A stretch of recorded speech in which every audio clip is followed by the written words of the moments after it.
Defensive measures were taken, with military installations across the globe bracing for the unknown. Online, conspiracy theories flourished. Some called the broadcast an elaborate globalist ploy, while others dredged up tales of ancient extraterrestrial overlords.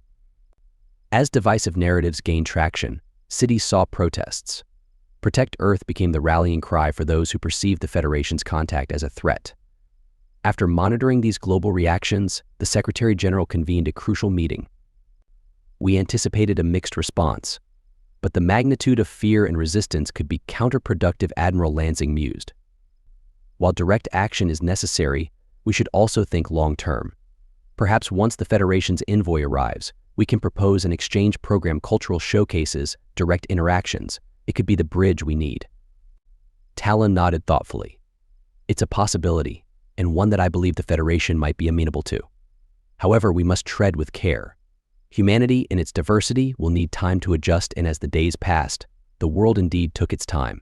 Communities debated, families reflected, and individuals grappled with the reality of a universe much larger than they'd ever imagined. The vastness of space and the promise of new allies and challenges lay ahead. But for now, Earth paused, taking a collective breath as it processed its place in the grand cosmic narrative. 2 weeks had passed since the revelation of humanity's origins, and the collective spirit of Earth had undergone a profound metamorphosis. The once fiery protests had now subdued to a persistent simmer, largely confined to pockets of non-believers. Some of these non-believers were spiritual leaders with vast followings, and their distrust would be a challenge in the days to come. But for now, Earth presented a facade of unity, especially under the aegis of the United Nations. As the Galactic Federation's envoy approached, anticipation reached a fever pitch. Genesis Station, orbiting Earth, was abuzz with activity. Admiral Lansing, alongside the UN Secretary General, prepared to receive the otherworldly guests.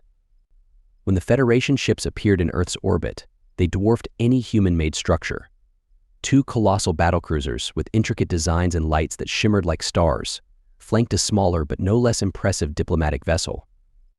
Their sheer size was awe-inspiring, reinforcing Earth's nascent position in the cosmic hierarchy. The envoy made its first stop at Genesis Station. Delegates of varying appearances disembarked, some humanoid, some not, but all exuding an aura of sophistication and power. Their technology, with devices that seemed to function on mere thought, and their mannerisms painted them as beings from a world, or worlds, far more advanced. Admiral Lansing, stepping forward, tried to mask his awe. "Welcome to Genesis Station, representatives of the Galactic Federation," one of the envoys, a tall being with iridescent skin, responded. "Thank you, Admiral Lansing. We've observed Earth from afar, but witnessing your home and achievements up close is enlightening."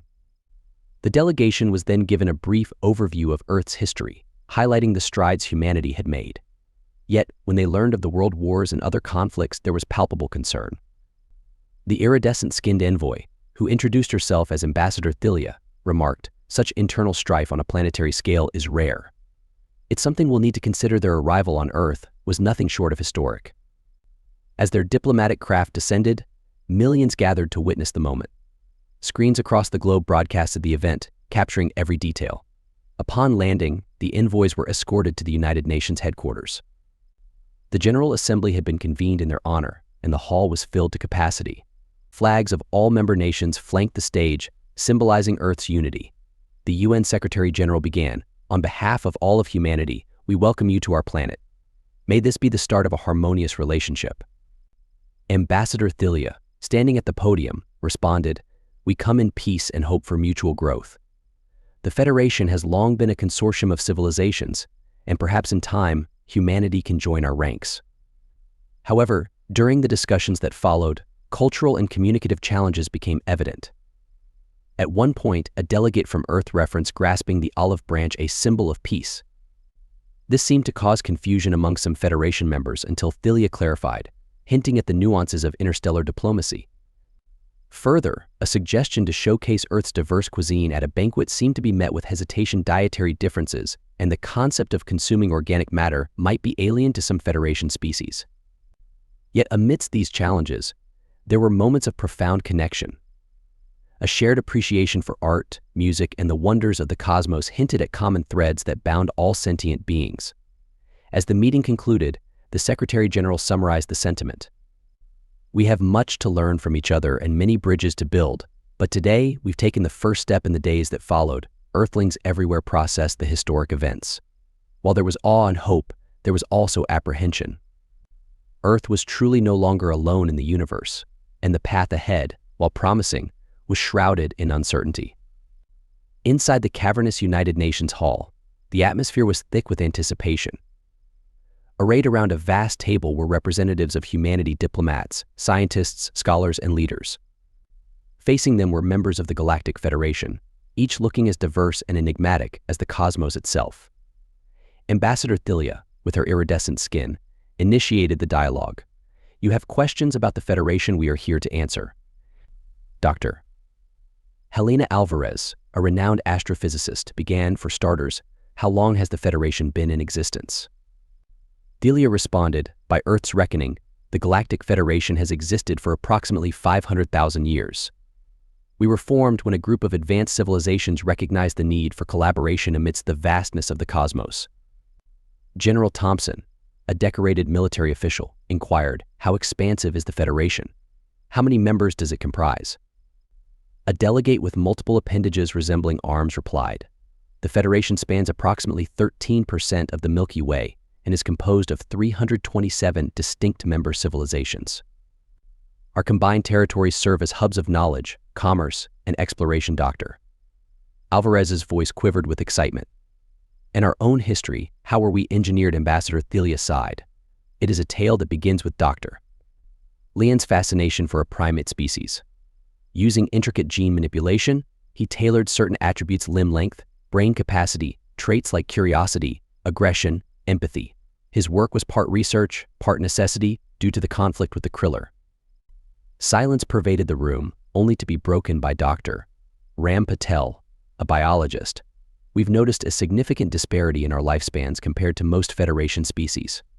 Is there a reason for our relatively short lives?" Thylia nodded. "Yes. Many member species of the Federation have lifespans averaging around 250 Earth years, some live considerably longer. Your shorter lifespan is a vestige of the primate base from which you were created." Dr. Lion did make some adjustments, but lifespans weren't the primary focus.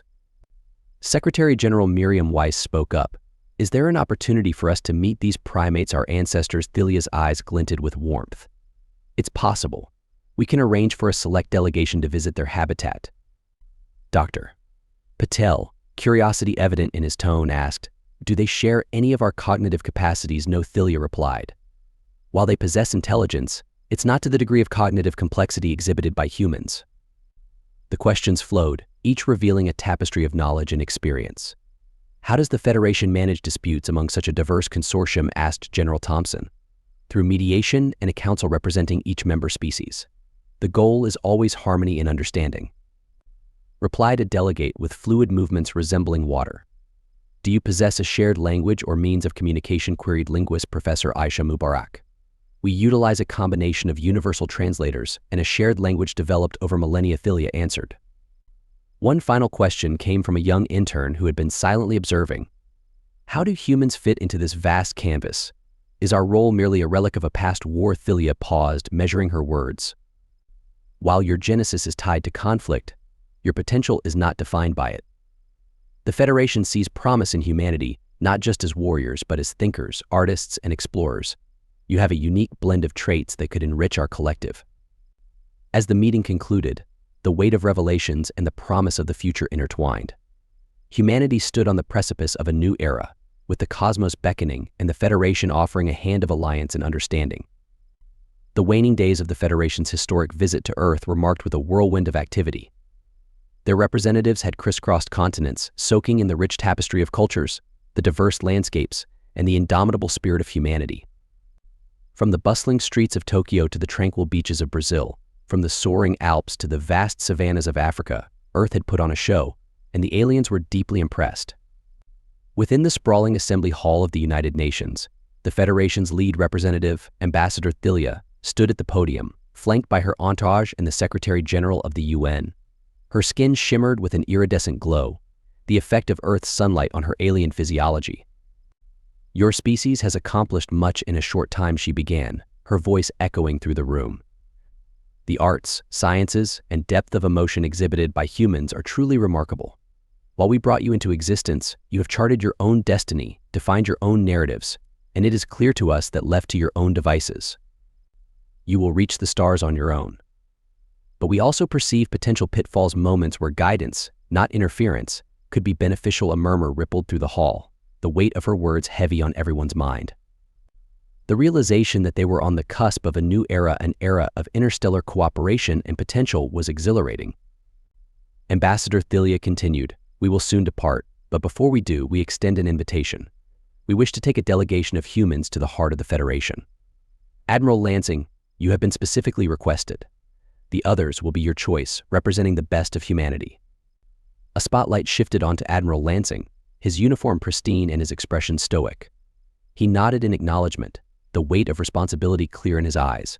As for ongoing relations, Thalia gestured towards Talon, who stood tall and proud. Talon will serve as Earth's ambassador to the Federation, ensuring a permanent line of communication and understanding between our peoples. Applause broke out, a sound of unity and hope. But beyond the pomp and circumstance, preparations were already underway. Lansing, with a select committee, would decide on the delegation to represent Earth. There were scientists, diplomats, artists, and thinkers to consider. In the days that followed, excitement was palpable. Humanity was about to get a first-hand look at the galaxy, to interact with civilizations older than their wildest imaginations. Stories would be exchanged, relationships forged, and perhaps new horizons of understanding would emerge. Amidst the preparations, Admiral Lansing found a rare moment of solitude. On the balcony of the United Nations building, he gazed upwards.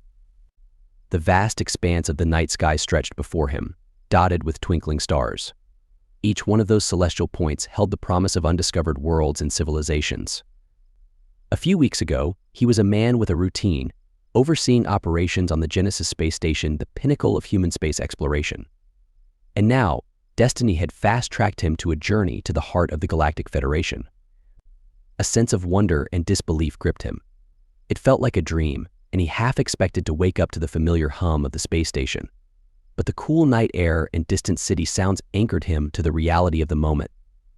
His path had changed, and the universe had become both more vast and more accessible than he could have ever imagined. However, not all shared the joy and anticipation. As Admiral Lansing and his chosen delegates readied themselves for the interstellar journey, a shadowy figure observed from a distance. Hidden in the alleyways, the figure watched, a device in hand that blinked ominously. Whether driven by fear, distrust, or a darker motive, a storm was brewing, threatening to disrupt humanity's first steps into the wider galaxy. In the depths of the night, whispers spread about a potential threat to the mission. Security protocols were heightened, and the world held its breath, hoping that the dream of a united Earth reaching for the stars would not be shattered before it could truly begin. The massive doors of the Federation ship sealed behind them with a gentle hiss. Admiral Lansing, leading the selected human ambassadors, took a moment to adjust to the ambient light of the ship's interior, a serene blend of soft blues and purples. The floor beneath them hummed, a gentle vibration indicating the ship was preparing for departure. "Welcome aboard," the Starbearer, Talon greeted, his voice echoing slightly inside the expansive entrance chamber.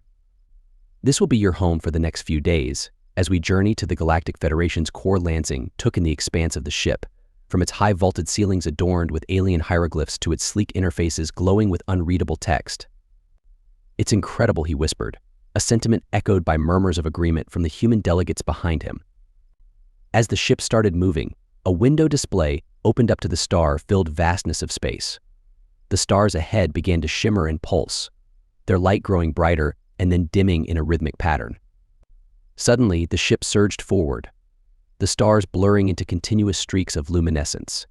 "We're engaging our FTL drive," Talon explained, noting the human surprise. "It stands for faster than light. Even with our advanced technology, traversing the vast distances of the cosmos demands such propulsion systems. Without it, journeys like ours would take lifetimes." The sensation was unlike anything Lansing had ever experienced, a combination of vertigo and exhilaration.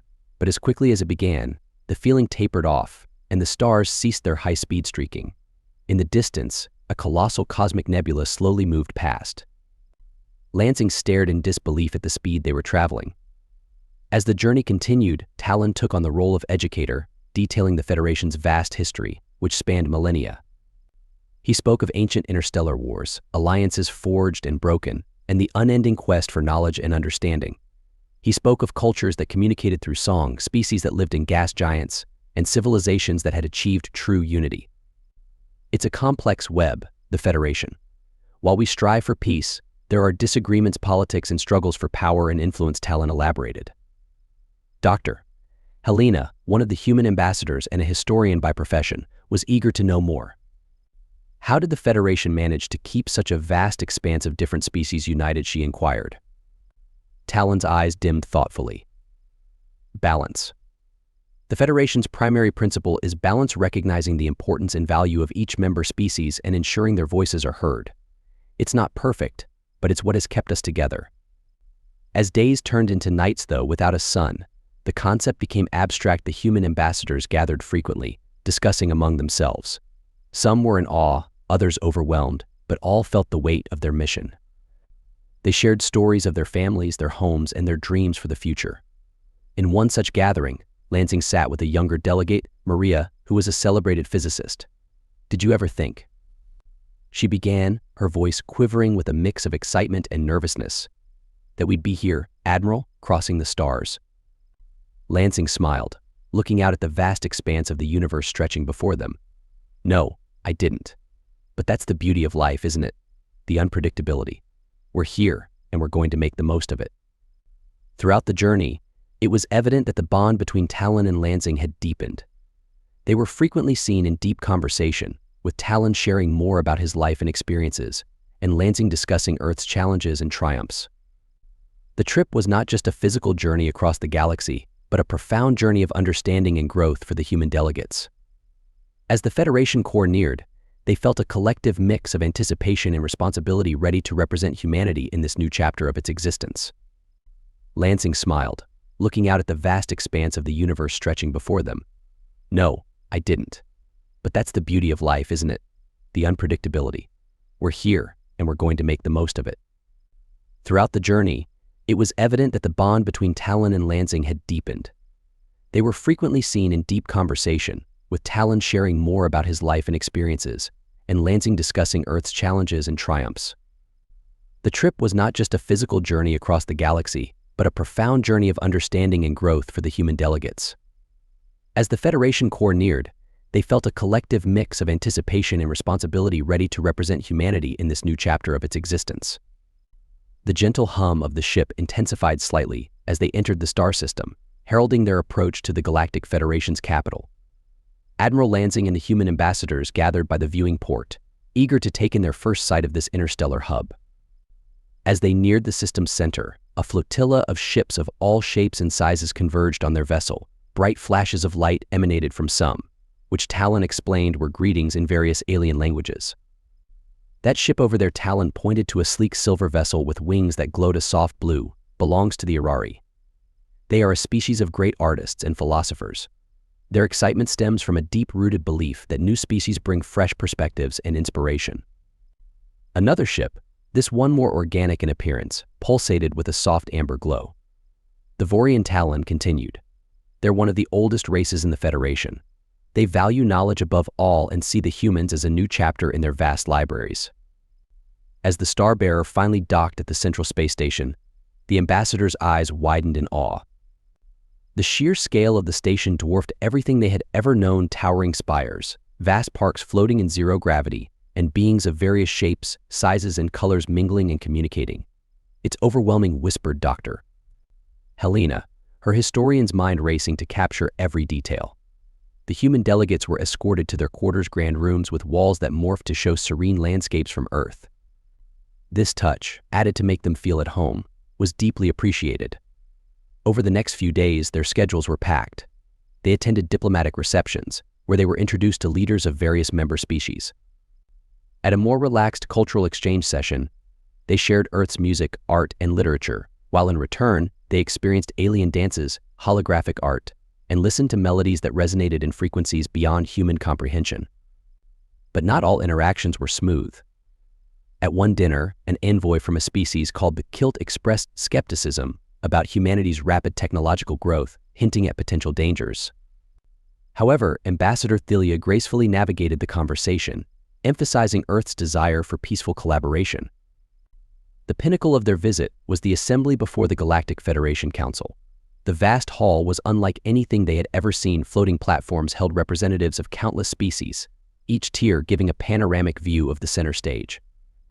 Talon, who had been their guide and friend throughout this journey, took a moment to brief them. Remember, every species here once had their moment, their introduction. Be true to yourselves, be true to Earth. Admiral Lansing, chosen to speak on behalf of humanity, stepped forward. The hall quieted, countless eyes and other sensory organs focused on him. He felt a weight on his shoulders, a weight of representing an entire species, an entire world. Members of the Galactic Federation. He began, his voice echoing across the vast chamber. We come in peace with a desire to learn, to share, and to be a part of this grand tapestry of civilizations. We bring with us our history, our dreams, our failures, and our hopes.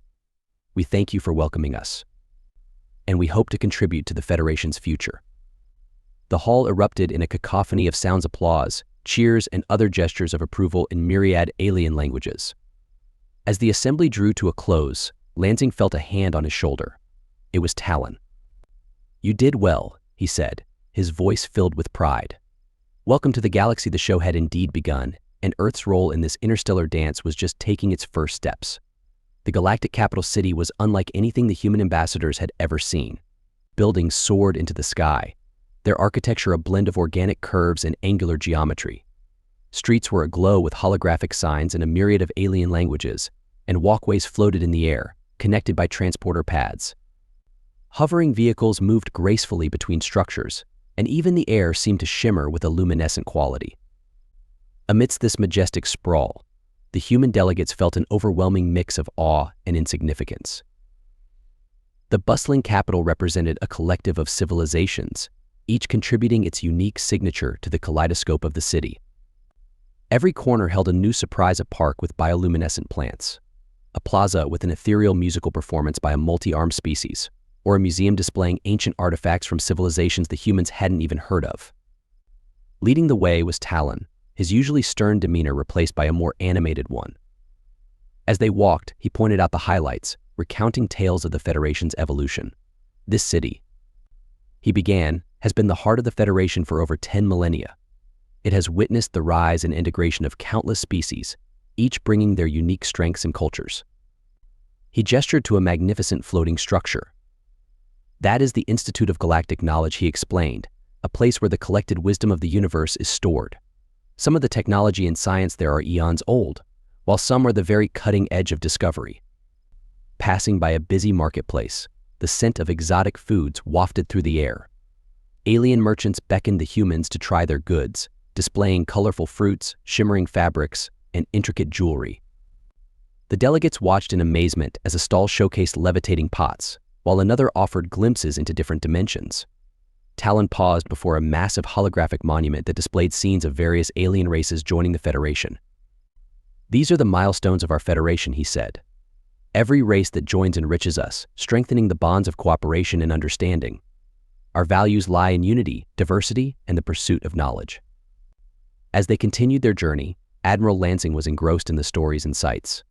However, as they turned into another bustling alley filled with stalls and shops, something caught his eye. Amidst the crowd, he thought he glimpsed a familiar figure, a human child, looking lost and out of place. Lansing's heart raced. The child's eyes met his for a fleeting moment, echoing fear and confusion. But as quickly as he'd seen the child, the throng of alien beings swallowed up the vision. "Wait," Lansing called out, trying to push through the crowd, but the density and the unfamiliarity of the surroundings made it difficult. A hand on his shoulder brought him back. It was Talon. "Admiral Lansing, you seem troubled." "What did you see?" Lansing hesitated. "I thought I saw a human child, but that's impossible, isn't it?" Talon looked at him with a mix of concern and curiosity. "This city holds many wonders, Admiral, and illusions are not uncommon in some of these marketplaces. It could have been a trick of the light, or a reflection." Lansing wasn't convinced, but nodded. The sheer implausibility of the situation made him question his own senses, a longing for home, perhaps manifesting as a vision of humanity amidst the alien. "Let's continue," he finally said, although the image of the child's face remained etched in his mind. As they moved on, the mysteries of the galaxy unfurled around them. But for Lansing, a new personal mystery had taken root, one that he was determined to unravel. In the heart of the Galactic Council chambers, a vast tiered auditorium awaited the human ambassadors. Every seat was occupied by representatives of countless alien races, each with unique features and hues, ranging from those with feathered adornments to those with intricate patterns on their skins. The chamber buzzed with anticipation, a cacophony of murmurs in languages the humans could only guess at. Taking center stage, Admiral Lansing adjusted his uniform and cleared his throat. Honored members of the Galactic Council. He began, his voice echoing through advanced translation devices. Today we present to you the story of Earth and its inhabitants. As he spoke, a giant holographic screen illuminated behind him. Images of Earth's vast landscapes, majestic mountains, sprawling forests, and endless oceans danced across it. With a wave of his hand, Lansing beckoned the presentation to begin. Scenes from early human civilizations appeared: ancient Egyptians constructing the pyramids, the Great Wall of China snaking its way across mountains, Romans building their vast empire. The chamber was filled with a stricken silence as the aliens watched humanity's history unfold. The presentation touched on darker times, wars, plagues, and natural disasters, but it also showcased humanity's resilience, our ability to rebuild and to learn from our mistakes. The rise and fall of empires gave way to moments of unification, the formation of nations, and eventually global cooperation. Our history is a tale of conflict and cooperation, of challenges met and obstacles overcome, voiced Dr. Amelia Evans, a historian in the delegation. She gestured to the screen, which now showcased artistic and cultural achievements. Images of the Mona Lisa, Starry Night, and ancient cave paintings gave way to snippets of Beethoven symphonies and Beatles songs. From the corner of the stage, another delegate activated a VR experience, allowing council members to immerse themselves momentarily in human cultural festivals, from the vibrant colors of India's Holi to the intricate masks of Venice's Carnival. The segment on technological advancement garnered keen interest. Displays of the wheel's invention, the printing press, the internet, and humanity's first steps into space elicited murmurs of appreciation. But when the human team showcased their breakthroughs in DNA manipulation, gene sequencing, and bioengineering, the room's atmosphere palpably shifted. It seemed that in this vast federation, the intricate dance of human genetics and our expertise in these fields held a unique allure. As the presentation neared its end, the human team unveiled a banquet of Earth's diverse cuisines. Delicacies from every continent were on display: sushi from Japan, rich curries from India, intricate pastries from France, and barbecued meats from Australia. Using advanced replication technology, samples were provided to the council members, allowing them a literal taste of Earth. When the last image faded, the room was silent for what felt like an eternity. Then, a council member from a race known as the Zarians stood, her form with skin that had a luminescent quality reflected light in soft, radiant waves. "Your mastery of genetics and bioengineering is impressive," she commented, her voice musical. "The ability to map and manipulate DNA to such an extent is rare. It opens doors to many collaborative opportunities." Another representative, a towering figure covered in iridescent scales, rose. "Your arts, music, and culture have depth and emotion," he remarked. "It adds a unique flavor to the galactic community. However, with such rapid advancement, how do you ensure the ethical implications of your discoveries are considered?" Lansing nodded, acknowledging the question. "It's a challenge," he admitted, "but it's one we constantly strive to address through global dialogues, ethical committees, and an inherent drive to better ourselves." The murmurs grew louder as council members discussed among themselves. It was evident that Earth had made a lasting impression. The human delegates could only hope that the impression was a favorable one, signaling the beginning of a new era of interstellar collaboration. In the luminous council chamber, buzzing with a myriad of alien dialects, there was a distinct air of anticipation. The room, designed with intricate architectural marvels, resonated with harmony and unity, a reflection of the Council's objective of fostering intergalactic cooperation. The Galactic Council's spokesperson, a tall, dignified being named Saran, with iridescent scales, rose to address the gathering. "We have been presented with a unique opportunity to embark on a joint venture of immeasurable value. The human delegation from Earth has shown not just the richness of their past, but the potential of their future." Beside Admiral Lansing stood Earth's primary diplomat, Ambassador Thalia, who nodded in agreement, her expression confident and hopeful. She had been instrumental in designing the proposed cultural and technology exchange program. She addressed the council, her voice steady and eloquent. The essence of progress lies in shared knowledge and mutual growth. We are eager to learn from the vast expanse of the Galactic Federation's millennia-old history. Just as we are keen to showcase what Earth has achieved in its comparatively short existence, the detailed framework of the program was projected onto a holographic screen for everyone to view. It outlined joint ventures in various fields: medicine, engineering, arts, and more.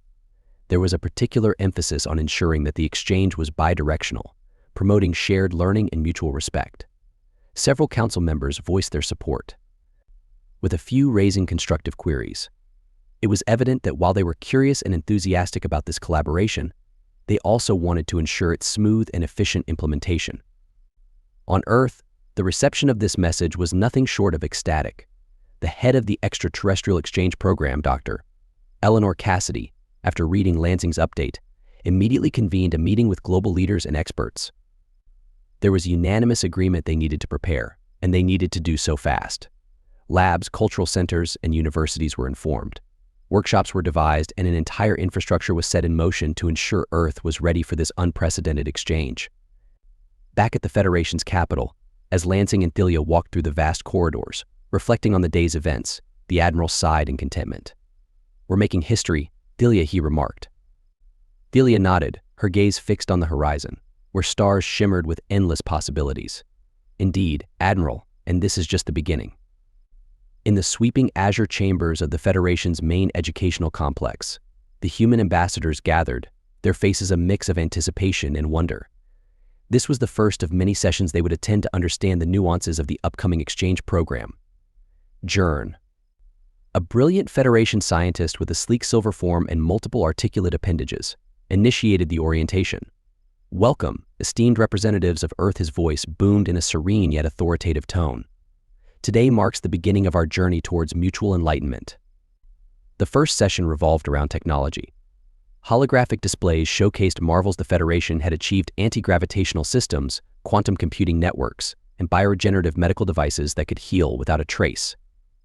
While all the ambassadors marveled at these achievements, some with backgrounds in technology and science seemed particularly engrossed. Ambassador Mia Anduyan, with a background in aerospace engineering, raised a query. "The anti-gravitational systems you showcased, could they be adapted to Earth's specific gravitational pull and atmospheric conditions?" Jern tilted his head thoughtfully. "It's a valid consideration. Through our exchange, we aim to modify and adapt our technologies to suit Earth's environment. Collaboration will be key." Subsequent sessions revolved around arts, culture, and philosophy. Earth's ambassadors were introduced to alien art forms, some of which challenged the very perception of senses. There were symphonies of color that resonated as sound, abstract art that invoked emotions through telepathy, and philosophical teachings that transcended the limits of time and matter. As engrossing as the sessions were, what truly captivated the Earth representatives was the mutual interest and respect shown by the Federation races. Many were genuinely intrigued by Earth's history, its challenges, its successes, and the resilience of humanity. One of the notable expressions of this curiosity came during a session on biological advancements. If you enjoyed this story and want to support us, please leave a like and subscribe to our channel. For every comment that says, we will heart every single one of them. Thank you for your time.